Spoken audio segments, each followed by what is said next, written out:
تو یہ ہمارے ہاتھ سے گیم نکل جائے گی. یہ جو حرکتیں ہو رہی ہیں یہ میری، اب یہ جو باہر لڑکے ہیں یہ میری نہیں سن رہے.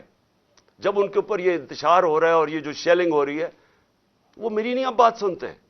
وہ اب میرا کوئی کنٹرول ان کے اوپر نہیں ہے. اور جس طرح کی اب بمباری اور یہ سب کے ہاتھ سے نکل جائے گا. اس لیے میں کہنا چاہتا ہوں اپنی عدلیہ سے سب سے پہلے کہ دیکھیں امید صرف اب ہمیں آپ پہ رہ گئی ہے.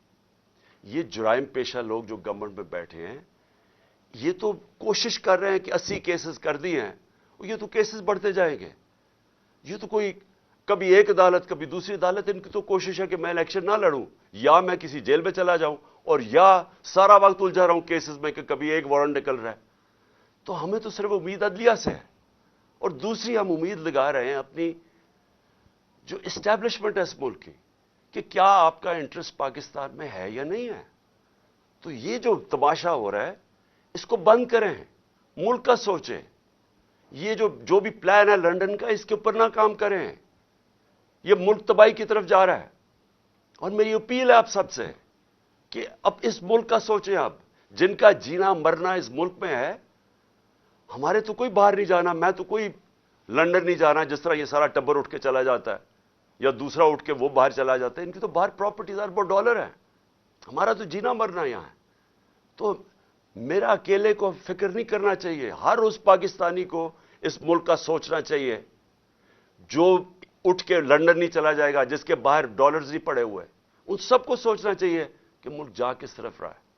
اور اپنی عوام کو آخر میں آپ کو کہنا چاہتا ہوں، میں پھر سے آپ کو کہنا چاہتا ہوں، میں پکڑا جاؤں، جیل میں بھی چلا جاؤں، جو بھی مجھے ہو جائے، آپ نے یہ جو حقیقی آزادی کی ہماری تحریک ہے، آپ نے سب نے اس میں شرکت کرنی ہے. کیونکہ غلام قوم کا کوئی مستقبل نہیں ہوتا. یہ جو ایک چھوٹا سا طبقہ اوپر حاوی ہوا ہے، قانون کے وہ اوپر بیٹھا ہے، ہر قسم کا ظلم کرتا ہے لوگوں پہ، خوف کے اوپر ملک چلاتا ہے، سارے ملک کے وسائل کے اوپر قبضہ کر کے بیٹھا ہوا ہے. یہاں سے پیسہ چوری کرتا ہے، ہنڈی والے سے باہر بھجوا دیتا ہے. ملک کا ساری چوری کا پیسہ آج ان کے بڑے بڑے بینک اکاؤنٹس اور لنڈن اور باہر مغربی کیپٹلز میں ان کا پیسہ پڑا ہے. صرف دبئی کے اندر 20,000 پاکستانیوں نے، یہ ابھی بلومبرگ کی رپورٹ ہے، 20,000 پاکستانیوں کا دبئی میں $10.4 ارب پڑا ہوا ہے. تو ملک کیسے آگے جا سکتا ہے اگر یہ ان لوگوں کے ہاتھ میں ملک رہے گا.